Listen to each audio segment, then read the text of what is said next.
C'est pour cela que tu as donné ta propre vie. Ô Dieu de gloire, toi qui es le bon médecin, celui qui nous guérit de nos maladies et de nos infirmités. Permets que ta guérison nous soit accordée encore de ta part, par ta parole, car ta parole nous guérit. Que cette parole soit imprégnée dans nos cœurs au nom de Jésus-Christ, notre Seigneur et notre Sauveur, que nous avons ainsi prié.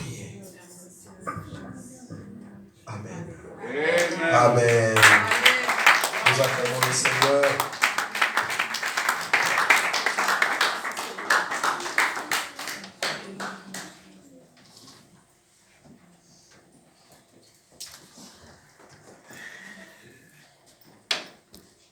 Un Thessaloniciens.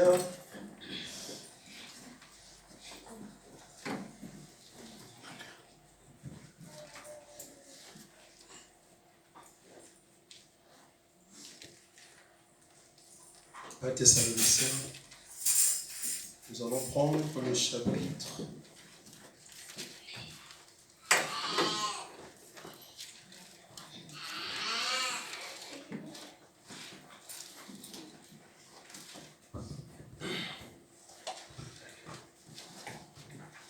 Un Thessaloniciens chapitre 5, le verset 23. Nous pouvons commencer à partir du verset 23 jusqu'au verset 24. Frère Dimon va nous aider. 1 Thessaloniciens chapitre 5 du verset 23 à 24. Que le Dieu de paix vous sanctifie lui-même de tout entier, et que tout votre être, l'esprit, l'âme et le corps, soient conservés irrépréhensibles lors de l'événement de notre Seigneur Jésus-Christ. Celui qui vous a appelé est fidèle, et c'est lui qui le fera. Le verset 23 encore. Que le Dieu de paix vous sanctifie lui-même tout entier, et que tout votre être, l'esprit, l'âme et le corps, soient conservés irrépréhensibles lors de l'événement de notre Seigneur Jésus-Christ. Amen. Amen.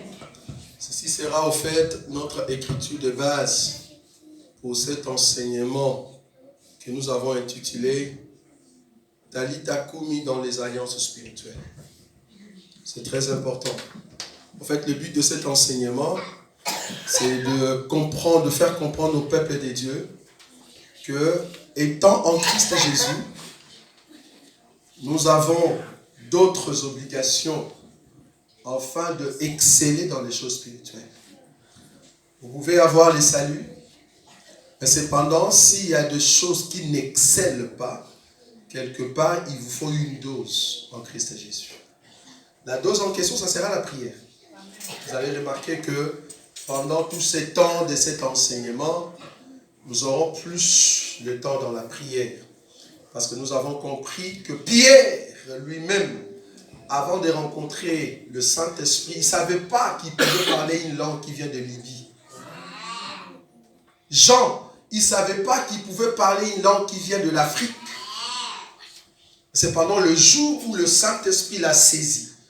C'est-à-dire la langue était à l'intérieur et l'Esprit va maintenant prendre cette capacité des langues des hommes et ça va sortir. C'est par l'Esprit que Dieu va rechercher ce que vous avez. Donc vous allez comprendre que tout ce que nous allons dire ici, c'est ce que vous avez, que vous ne savez pas, et Dieu va le prendre pour le faire valoir. Très important. Il y a beaucoup qui ont des grâces de la finance, il y a beaucoup qui ont des grâces puissantes, il y a beaucoup qui ont des paroles extraordinaires, avec du feu dans la bouche, des prophètes. Mais vous ne savez pas comment faire sortir cela, si ce n'est que par la parole. Si quelqu'un ne vous dit rien, comment vous le saurez? Est-ce qu'il n'y a pas moyen de partager ces infos? C'est très important ce que nous sommes en train de dire. Talita Kumi dans les alliances spirituelles veut dire, nous voulons ressusciter une chose qui est en vous. Quand on dit Talita Kumi veut dire jeune fille, lève-toi. Maintenant ici, ça sera en fait quelque chose qui est à l'intérieur de vous qui doit s'élever. Est-ce que vous voyez ça? Et puis vous allez remarquer que tout au long de cet enseignement, nous allons aborder les côtés spirituels de ce que nous appelons lutte. La Bible dit, nous n'avons pas à lutter contre l'eau et les sangs, mais contre qui? Les esprits célestes, les esprits mauvais dans le lieu céleste. Est-ce que vous voyez ça? Vous allez comprendre que dans cet enseignement que nous allons prendre avec vous, le but ici, c'est que chacun de nous puisse s'identifier à la parole de Dieu. Et nous croyons que la grâce de Dieu va nous saisir de moments extraordinaires pour que tout ce qui nous freine dans la foi puisse sortir. Je me rappelle encore bien que nous ne voulons pas expliquer, n'est-ce pas, les Écritures dans la Nouvelle Alliance, mais quand même, j'aimerais quand même le lire. Frère Edmond va nous chercher cette écriture dans le livre des Actes des Apôtres, où Paul était en train de se chauffer, et puis il y a un serpent qui est sorti. Vous voyez cette écriture-là? Voilà. C'est Actes combien? Combien? Ça doit être vers 27 là-bas. Alors, je vais chercher cette écriture rapidement. 28, verset 3. Vers là, voilà. Actes chapitre 28, verset 3. Écoutez bien cette écriture. Paul ayant ramassé un tas de broussailles, Oui. et l'ayant mis au feu, Oui. une vipère en sortit par l'effet de la chaleur et s'attacha à sa main. Oui. Quand les barbares virent l'animal suspendu à sa main, Oui. ils se dirent les uns aux autres, assurément cet homme est un meurtrier, puisque la justice n'a pas voulu le laisser vivre après qu'il a été sauvé de la mer. Paul secoua l'animal dans le feu et ne ressentit aucun mal.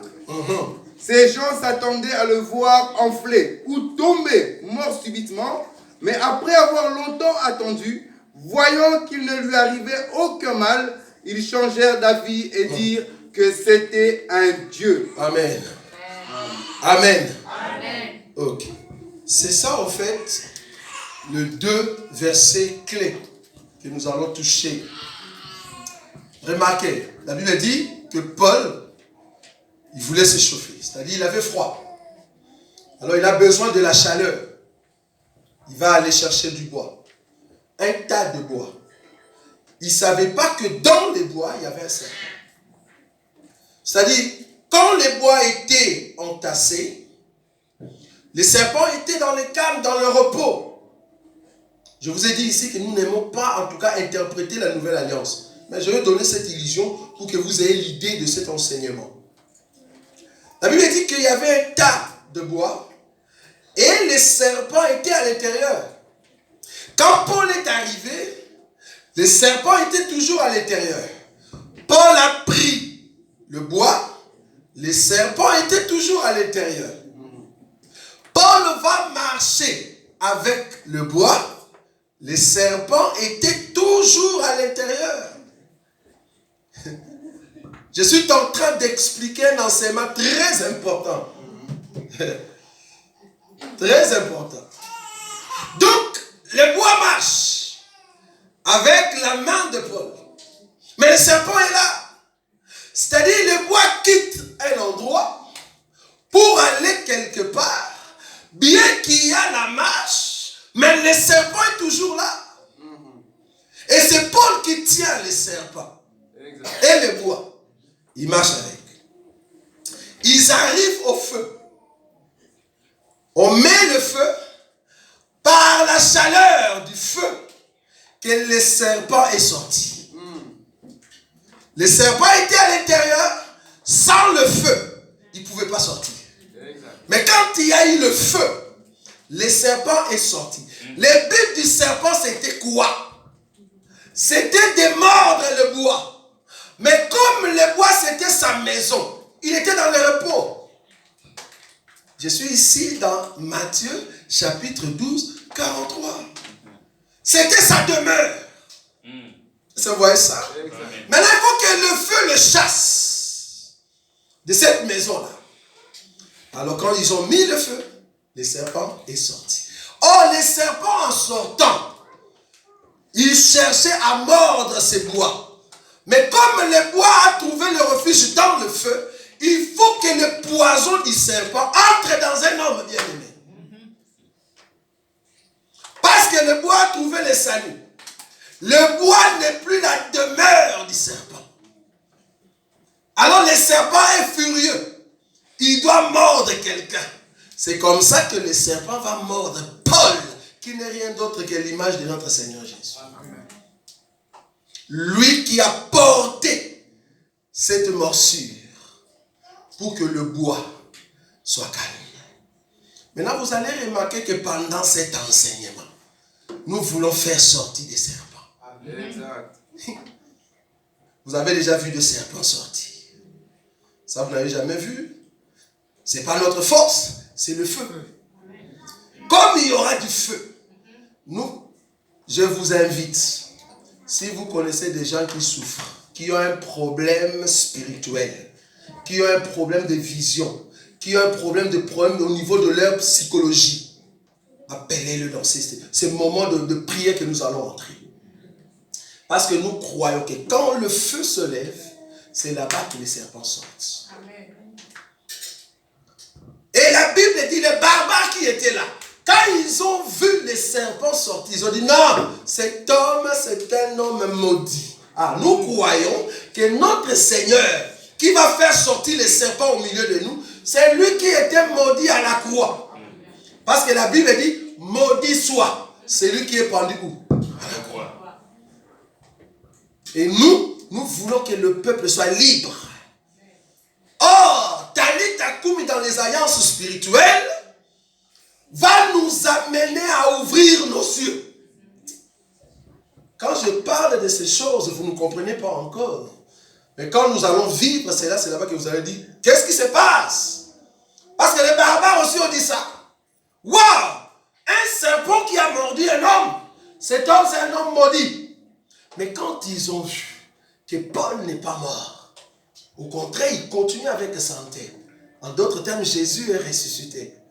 Est-ce que vous voyez ça? Je parle de Jésus, je ne parle pas de Jésus est ressuscité. Donc, la morsure dans les corps de Paul a terminé sa course. Est-ce que vous voyez ça? C'est-à-dire la morsure qui tuait les gens. Mais dans les corps de Paul, cette morsure n'a plus de fait. Amen. Dans les corps de Jésus, toute malédiction a terminé sa course. Et c'est comme ça que les barbares ont changé de langage. Je veux que dans cet enseignement, que Christ puisse changer les langages de ceux qui te regardent avec un œil dédain. Amen. Parce que le Dieu de gloire va te mener loin avec cet enseignement. Ici, je commence par un rappel. Parce que par ces rappels, ça va vous amener à comprendre ce que nous sommes en train de prêcher. Thessaloniciens nous dit ceci, ou soit Paul, dans le livre de Thessaloniciens, il nous dit que l'homme est réparti en trois. Je dis c'est un rappel parce que c'est un enseignement que vous connaissez. Mais nous allons prendre ces rappels pour commencer à marcher avec vous et comprendre qu'il y a beaucoup de bien-aimés. Ils sont libres ici, mais cependant ils sont esclaves là-bas. 1 Corinthiens chapitre 5. Nous allons voir cela. Ils sont libres ici. Mais malheureusement, tu es esclave ici. Maintenant, qu'est-ce qu'il faut faire pour que tu sois libre dans ces trois parties? Et vous allez voir que c'est le feu. Quand nous allons monter dans le feu. Parce que plus tu montes avec le Seigneur, plus le corps diminue. Plus tu diminues avec le Seigneur, plus le corps monte. La Bible dit que l'homme est réparti en trois. Nous avons les corps, nous avons l'âme et nous avons l'esprit. Bibliquement parlant, je viens dire que c'est un rappel. Bibliquement parlant, cette partie ici, cette partie, on l'appelle chair. Ça, vous savez, on a déjà vu cet enseignement. Et cette partie, on l'appelle esprit. Quand la Bible dit, ne marchez pas selon la chair, mais marchez selon l'esprit, ça veut dire que la chair, c'est le corps plus l'âme. Or, cette âme habite dans ce que nous appelons le sang. Vous êtes d'accord avec moi? L'âme habite dans le sang. Selon Lévitique, chapitre 10, le verset, je crois, 13. Que l'âme de tout animal, c'est son sang. Ça va? C'est son sang. C'est-à-dire, l'âme habite dans le sang. Mais cependant, attends, je vais bien vraiment classifier les choses. Je touche ça. Et ça touche celui-là. Donc, quand nous parlons de la chair, c'est-à-dire l'eau et le sang, l'eau et le sang n'héritera pas le royaume des cieux. Quand on dit l'eau et le sang, c'est vraiment la chair, c'est-à-dire les corps et le sang dans lesquels il y a l'âme. Maintenant, quand un homme meurt, qu'est-ce qui se passe? C'est en fait son corps, plus le sang qui est à l'intérieur qui reste, l'âme et l'esprit déplacent. Donc c'est la chair qui meurt et c'est l'esprit qui est dans le repos. Vous voyez ça? Je répète.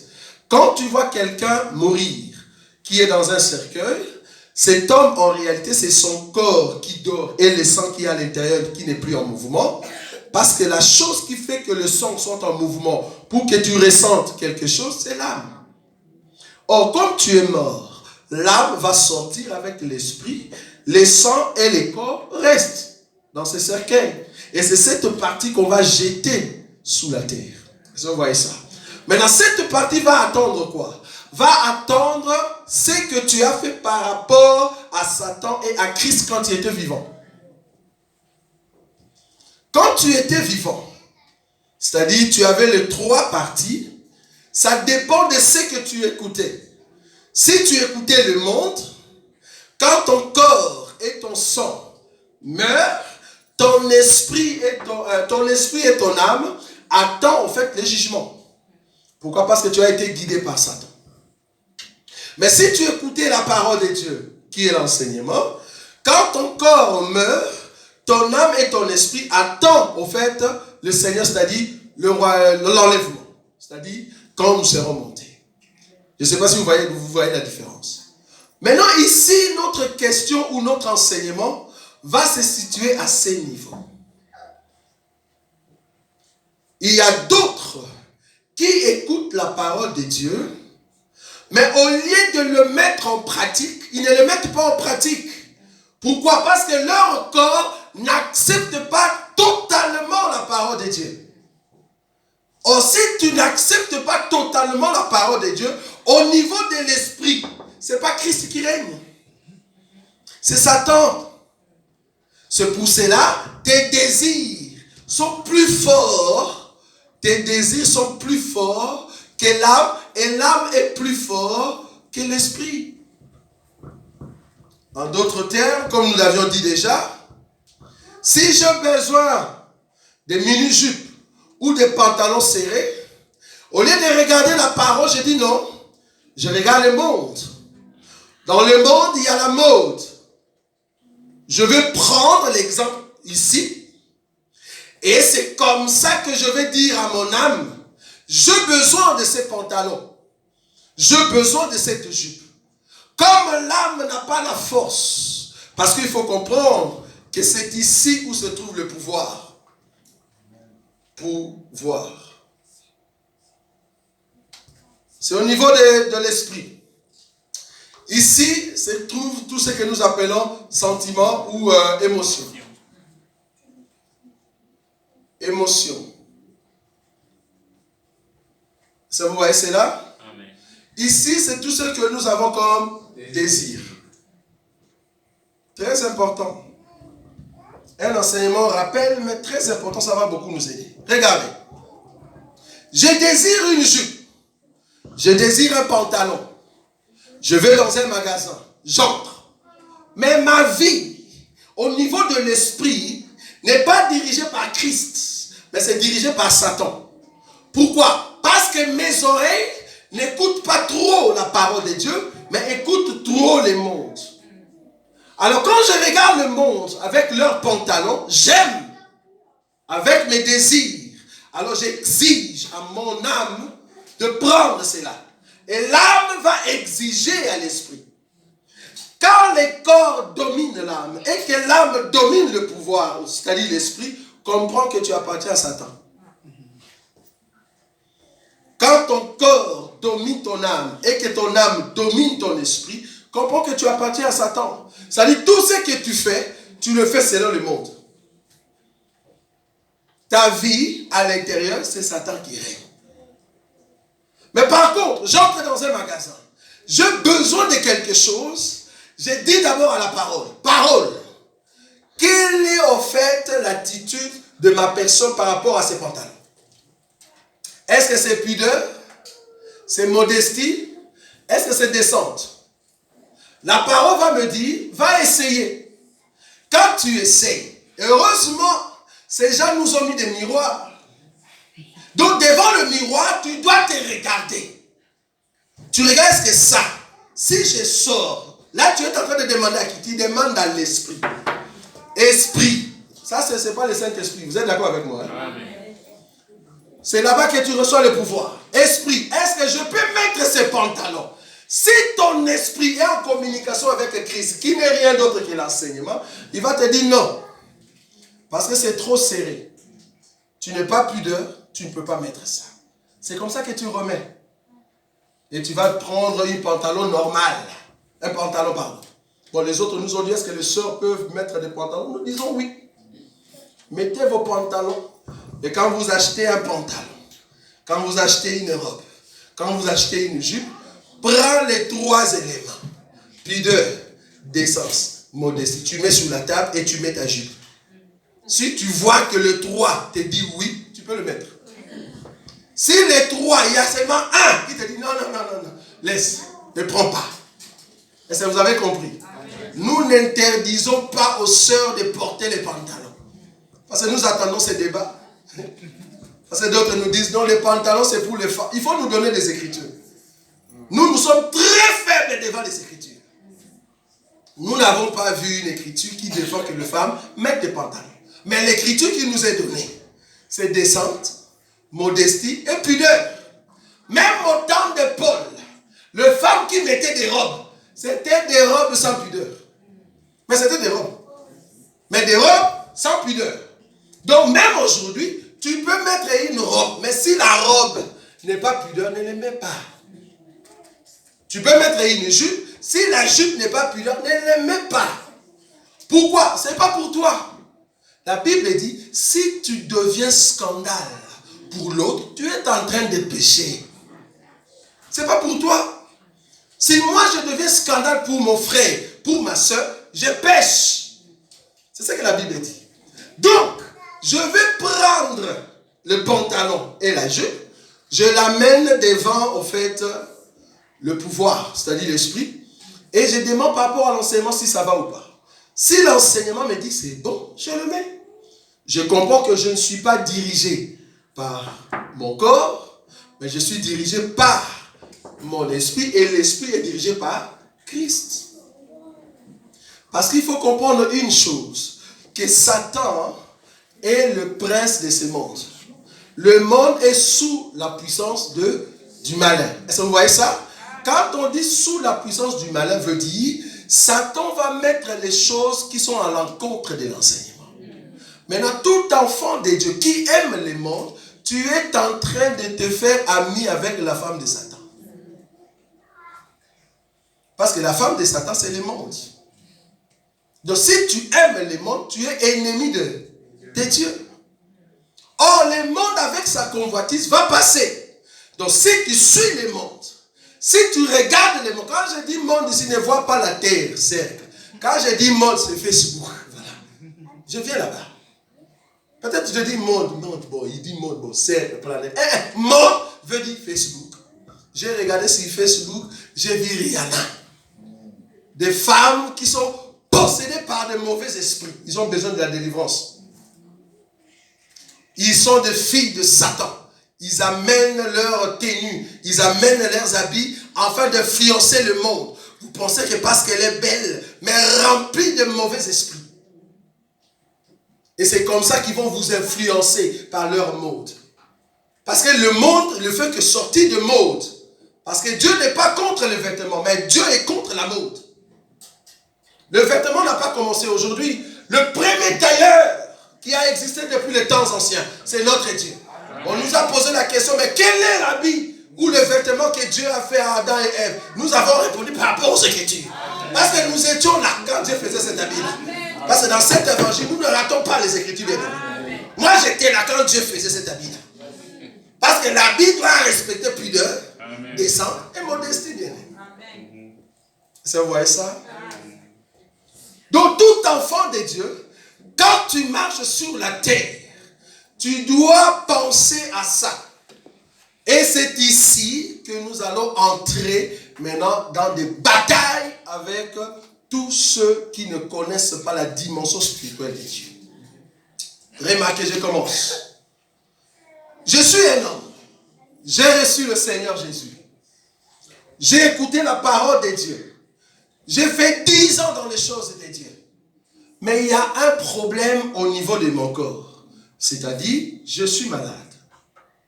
Ça fait 10 ans, la maladie continue. Mais ce qui est vrai, j'aime la parole. J'aime Christ. Et quand je vais dans des magasins, je respecte le mouvement que c'est l'esprit qui doit dominer les corps. Parce que ici, vous comprenez que c'est les corps qui dominent l'esprit. Mais dans d'autres sens, c'est l'esprit qui domine. Donc, je me laisse dominer par la parole. Mais Dieu permet qu'au niveau de mon corps, qu'il y ait encore des situations qui montrent que je suis malade. Que faire? On va donner la réponse. Je suis un enfant de Dieu. Je marche avec assurance. La Bible dit, si vous mettez en pratique mes paroles, vous allez recevoir au centuple. Dans cette génération et dans la génération à venir. C'est-à-dire, nous devons exceller avec Jésus. Quand je dis exceller ici, je veux faire la différence entre les pauvres et Lazare. Soutenons quand même là-bas. Quand Dieu dit qu'il y avait un pauvre Lazare qui mangeait le pain qui tombait sur la table du roi, bon, j'aimerais voir le pauvre ici. Qui est pauvre? Il n'y a pas de pauvre ici.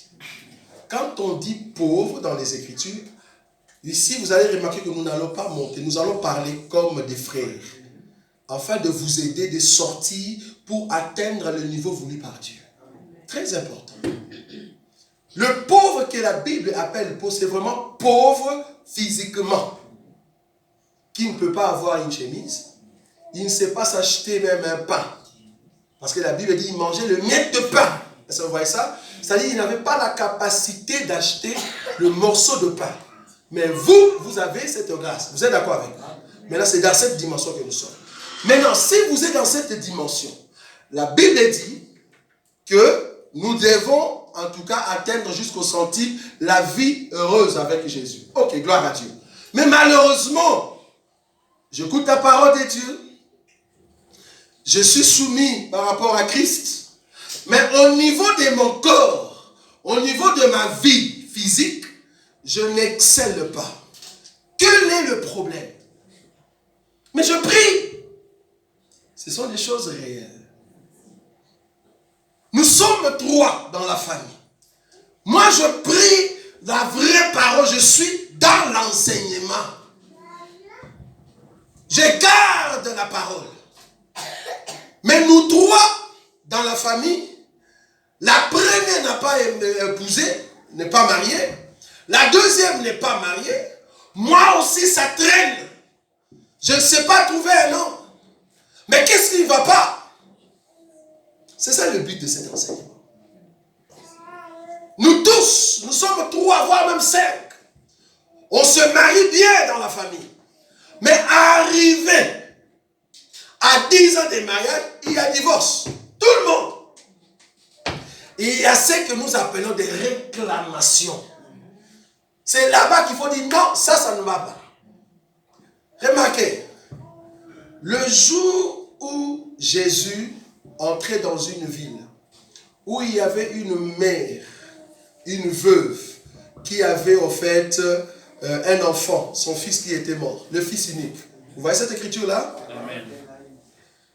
Jésus entrait dans la ville le même jour où cet enfant est mort. Je ne sais pas si vous voyez les écritures. C'est le même jour que Jésus entre dans la ville, c'est le même jour que cet enfant unique est mort. Donc en d'autres termes, il y avait un fils unique de sa maman qui venait de mourir et qu'on allait amener au sépulcre. Et il y avait aussi Jésus qui est en fait fils unique mais du Père. Est-ce que vous voyez ça? Amen. Vous n'avez pas encore vu, regardez là où nous venons. Non. La mère, le fils est mort. Dans la faiblesse, le fils est mort. Mais le Père, dans la force, le fils est vivant. Amen. Maintenant, il faut que bon, si je parle trop, je risque de vous amener sur un terrain que je ne veux pas. Parce qu'en réalité, le fils qui était mort, c'est notre frère. Et le fils qui est entré, c'était le même fils qui était mort. Il y avait le fils unique qui était mort, qu'on a mené. Et il y avait aussi le fils unique qui était vivant. Maintenant, la rencontre de la lumière avec les ténèbres, il faut que les ténèbres laissent place. C'est là-bas que moi je viens. Donc, toute personne qui est dans cet évangile, si vous avez des problèmes familiaux, si vous avez des problèmes qui durent pendant 35 ans, comprends que c'était de la part de la mère. Mais ici, nous allons vous présenter de la part du Père. C'est-à-dire, il y a une puissance de la part du Père qui amène la lumière là où il y a les ténèbres. C'est ça l'évangile, bien-aimé. C'est ça l'évangile. Christ entre quand il rencontre le Fils unique. Il dit, moi aussi je suis Fils unique. Mais moi je suis le vivant. Alors toi, tu dois vivre. Donc tu étais mort et vivant après. C'est ça la rencontre de Christ qui est mort à la croix et qui est ressuscité. Le Fils unique. Or ici, nous sommes en train d'expliquer quelque chose de très important. Quelqu'un qui est malade, quelqu'un qui a reçu une maladie que tout le monde reçoit dans la famille. C'est pas normal. Je suis en train de t'amener à te révolter. Dans cette alliance, dans la nouvelle alliance, personne ne peut rester comme ça si tu viens à Jésus. Parce que personne n'est rentré comme il était venu. Je suis en train de donner un rappel des grandes lignes parce que nous allons entrer là-bas à l'intérieur. Donc ici, nous allons traiter des cas qui consistent à découvrir qu'est-ce qui se passe dans votre famille. Et j'aimerais vous dire, merci Seigneur, que ça va sortir de vous-même. Ça ne sera pas nous. Parce que le Dieu de gloire qui est en vous, il va faire ressortir la chose. Et c'est comme ça que nous allons le comprendre. Que Dieu nous fasse grâce. Comment se fait-il une famille qui se dit chrétienne, qui adore Jésus, mais il n'y a personne qui se marie? Il faut vous révolter. Comment se fait-il? Tu es dans une famille où il n'y a aucune personne qui a un mari propre à elle. Il n'y a que des gens qui viennent. Ils vous font des cadeaux. Il faut y part. Ils te donnent 3, 4 enfants. Et puis ils s'en vont. Toutes les filles dans cette famille, c'est la même chose. Non. Nous voulons que dans cet enseignement, qu'il y ait une révolte. C'est au niveau de révolte que l'homme comprend qu'il est puissant. Si vous ne vous révoltez pas, vous ne verrez pas la gloire de Dieu. Quand Anne s'est révoltée dans son cœur, il a dit, cette rivale, ce qu'elle est en train de faire contre moi, je vais chercher l'Éternel. Tout enfant de Dieu qui ne sait pas se révolter spirituellement, tu ne verras pas la puissance de Dieu. Mais quand tu te révoltes, il y a une onction qui vient sur toi, afin que la chose sorte de toi. Je vous ai donné ici l'écriture du serpent. Quand quand il y a le feu déclenche la chaleur. Et c'est comme ça que les serpents sortent. C'est pas normal que tous les hommes dans une famille, il n'y a aucun qui a pu terminer les études. Ça ne va pas. C'est-à-dire tout le monde, ils vont se retrouver dans des rues, ils vont se retrouver dans de petits trucs, soi-disant ils n'aiment pas l'école. Non, c'est faux. Nous ne sommes pas égaux. Parce que ceux qui sont en Christ Jésus, il y a une dimension. Parce que la Bible dit, je veux que tu prospères comme prospère l'état de ton âme. Le but de cet enseignement, c'est de vous ouvrir les yeux dans la dimension de la prière, afin de vous révolter. Révolter. Révolter. Donc on est 7, nous tous. Nous avons toujours des problèmes des reins. Nous tous. On a un problème des reins. C'est-à-dire le premier, il est mort avec ses problèmes des reins. Le deuxième, problème des reins. Attendez.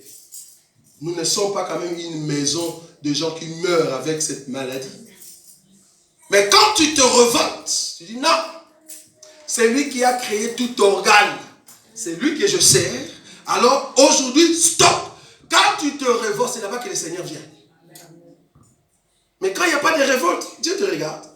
Vous savez, Jésus, c'est le seul Dieu qui respecte l'opinion de celui qui le reçoit. C'est-à-dire, si tu ne fais pas des efforts en toi-même pour avancer avec lui, il est toujours là, il t'attend. Jusqu'au jour où tu vas prendre conscience de ce que tu es. Tu vas dire, non, je veux me lever. C'est là qu'il dit, voilà, je t'attendais. Maintenant, on peut faire la marche. Mais si tu ne te revoltes pas, ce n'est pas possible. Ça va? Est-ce que vous comprenez? Yes. Qu'est-ce qu'il y a? Pourquoi il soulève son doigt? On ne pose pas de questions, ce n'est pas maintenant. Ça va? Donc j'étais en train de dire que quand tu te revoltes, c'est là-bas qu'il y a la solution qui commence. L'Écriture dit ceci. Je prends Matthieu. Regardez. Regardez cette Écriture. Quelle est la mission de l'ennemi contre toi et contre ta famille? Bon, beaucoup n'aiment pas de tels enseignements. Matthieu chapitre 12.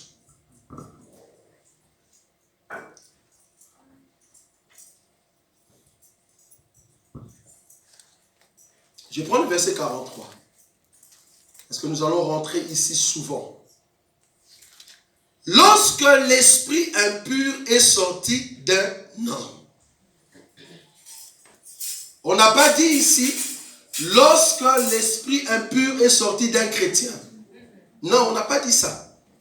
On a dit d'un homme. Nous comprenons que cet homme, c'était un païen. Ça, vous voyez ça? Parce qu'il était l'homme charnel. Satan habitait à l'intérieur et les démons. C'était la demeure des démons. Les démons pouvaient danser comme ils veulent. Malheureusement, bon, j'aimerais quand même qu'on fasse quand même différence tout au long de cet enseignement entre venir à l'église et être un enfant de Dieu. Ce n'est pas la même chose. Quand vous voyez des gens aller à l'église, il ne faut pas dire que ce sont des chrétiens. Non! Nous sommes révoltés quand vous dites ça. Quand vous voyez les gens dans leurs églises, ils ont la croix. Et qu'il y a un pasteur qui prêche, ne te dis pas que ce sont des chrétiens. Non. Un chrétien, c'est celui qui prend la parole de Dieu et le met en pratique. C'est lui là un chrétien. Amen. Maintenant, comment je vais savoir que tu es chrétien? Ce n'est pas la croix. Ce n'est pas les 450 personnes. Je veux savoir que cette église, ce sont des chrétiens quand j'entends l'enseignement. Si l'enseignement vous amène au ciel, vous êtes des chrétiens. Parce que les chrétiens, c'est comme Christ. Ou en d'autres termes, pour extrapoler, Christ en nous. Au Christ en nous, il amène la lumière. Amen. Tu étais ténèbres, cette lumière te transforme. Mais nous étions étonnés. Une femme, un homme qui était dans le monde, quand il est venu en Christ et Jésus, c'est toujours la même personne. Tu n'as pas encore rencontré le Seigneur. Un homme, lorsque l'esprit impur est sorti de lui, l'esprit va dans des lieux arides, cherchant du repos. L'esprit mauvais, quand il sort d'un corps, il va chercher du repos. Je répète, l'esprit impur, quand ça va sortir au milieu de nous, parce que les serpents doivent sortir, ces esprits-là vont chercher du repos. Le repos ici, c'est quoi? Parce que l'esprit est sorti d'un homme, le repos, c'est aussi un homme. Je ne parle pas de Jésus parce qu'on nous a déjà expliqué le cimetière, vous voyez. C'est le repos ici, je ne veux pas. Bon, je peux extrapoler pour aller dire que c'est Jésus, mais à la croix. Est-ce que vous voyez ça? Parce que quand les démons, parce qu'ils devaient faire leur défilé jusqu'à la croix afin qu'ils soient engloutis. Est-ce que vous voyez ça? Je peux aussi extrapoler pour aller là-bas. Mais ici, j'explique le repos ici comme étant un païen. Un païen, un maudit. Donc, quand l'esprit sort, mais il sort comment? Ce n'est pas par la prière de 5 minutes. Ce n'est pas par la prière normale. Non. Ce n'est pas en mangeant tout le mois et tu n'as pas eu le temps de prier. Pour que les serpents sortent, il y a le feu. Sans le feu, Paul va marcher longtemps. Les serpents sont toujours là. Tu peux rester 10 ans dans les choses de Dieu. Si tu n'aimes pas le feu, si tu n'aimes pas la prière, les serpents vont continuer. Les serpents vont continuer. La seule chose qui va faire sortir le serpent, c'est le feu. Amen. Tu peux venir ici, tu écoutes la parole de Dieu, et que si tu ne le mets pas en pratique en toi, le serpent va rester. Et ta vie va rester la même chose. Pourquoi? Parce que tu ne veux pas ouvrir ton cœur pour que le feu entre. Le serpent va chercher du repos. L'esprit impur va chercher du repos. Et la Bible dit, le verset toujours 43, il va dans les lieux arides cherchant du repos et il n'en trouve point. 44, alors il s'est dit, il y a beaucoup de choses qu'on va parler ici. La Bible dit, alors il s'est dit. Je me te dire que quand toi tu viens à l'église, tu vas au travail, il y a des démons et des esprits quelque part qui se disent. Comment tu n'as pas pu la voir? Comment est-ce que tu n'as pas pu la voir? Parce qu'il était à l'église. Ok, cette fois-ci, tu feras ça, ça et ça. Nous croyons à ces choses. Que quand toi tu es à la maison, tu dors, il y a des esprits qui se disent. Mais ils se disent où? Dans leur réunion. Parce que beaucoup pensaient que ce sont des choses, des illusions. Non, ce sont des choses vraies. Les démons se parlent, comment ils peuvent t'atteindre, bien-aimé. Maintenant, le souci ici, quand eux, ils se disent, qu'est-ce que moi je fais? Ou qu'est-ce que moi je dis? C'est là-bas que nous allons entrer. Pour dire aux bien-aimés, si vous n'excellez pas, c'est parce que tu laisses trop le temps que les démons fassent leur réunion et toi tu dis rien. Tu es assis. Alors que eux ils sont en réunion. Ils sont en train de faire des stratégies pour t'avoir. Et ils ne dorment pas. C'est à toi maintenant de se dire, je suis faible. La seule personne qui peut combattre pour moi, c'est mon Seigneur qui est mort à la croix. Amen. Or, pour que tu dises ça, il faut que tu sois en communication avec le Christ. Mais si tu n'es pas en prière, parce que eux, dans leur réunion, ils savent très bien. Leur but, c'est de t'abattre. C'est un combat. Nous luttons contre les esprits dans le lieu céleste. Nous luttons. On nous a posé la question, mais bien aimé, les dimanches, vous avez chassé les démons. Mais vous venez encore la semaine, vous chassez encore les démons. Je dis, nous chassons les démons tous les jours. Mais nous ne les lions pas. Parce qu'ils doivent sortir. S'ils cherchent encore des stratégies, ils arrivent, ils nous trouvent encore blindés. Nous les chassons encore. Voilà, c'est ça l'écriture. Parce que les mêmes esprits qui sont entrés dans les pourceaux, jusqu'à aujourd'hui, ces esprits-là existent. Légion. Jésus ne les a pas tués. Jusqu'à aujourd'hui, ils existent. Donc, quand nous chassons des esprits, ils vont dans des lieux, ils vont dire non, on doit rentrer là-bas. Pourquoi? Parce que leur but, c'est de t'anéantir. Tu ne peux pas continuer dans les choses de Dieu. C'est ça leur but. Ils veulent que tu sois anéanti. Parce que les choses de Dieu t'amènent loin. Maintenant, eux, ils veulent anéantir cela. Maintenant, nous voulons apprendre ici comment est-ce que l'esprit sort et comment est-ce que cet esprit ne peut plus rentrer. C'est ça l'enseignement. Nous allons vous équiper par la prière et voir comment est-ce que ces démons-là sortent et voir comment est-ce qu'ils ne peuvent plus entrer. Et nous bénissons Dieu parce que ces esprits-là, quand ils sortent, s'ils ne viennent plus la nuit, ils vont venir pendant la journée. Ils vont prendre la chair. Donc, soyez prêts. Quand vous êtes victorieux la nuit, apprenez quand même comment fuir la journée. Parce qu'il peut vous poursuivre comme un malade. La Bible dit Jésus chassait les démons, mais le jour où les pharisiens sont venus, ils voulaient le tuer parce qu'il a dit que c'était lui qui a accompli l'écriture d'Ésaïe. Il a fui. Jésus, il a fui. Donc ce n'est pas un péché de fuir pendant la journée. Mais la nuit, ne fuis pas.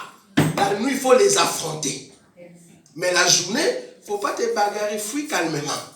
Si quelqu'un te cherche pendant la journée, il ne faut pas l'affronter. Parce que là, tu pêches. Il faut fuir. Mais la nuit, il faut les tabasser à fond. Amen. Dans la prière. Et c'est comme ça que nous allons vivre ici. Pendant tous ces temps de l'enseignement, comment est-ce que notre esprit avec Christ peut vaincre le corps que l'ennemi veut entrer.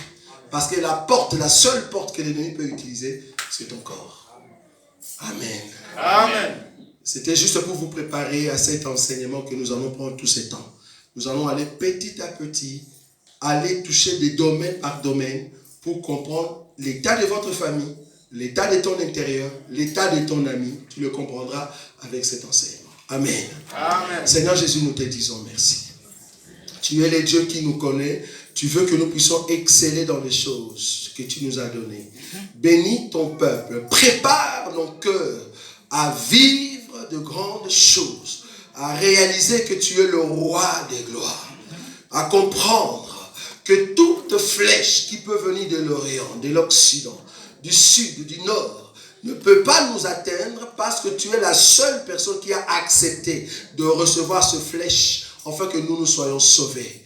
Mais permets, Seigneur, que tout au long de cet enseignement, que nous puissions comprendre notre identité dans la puissance auprès de ta parole, parce que tu es notre Dieu.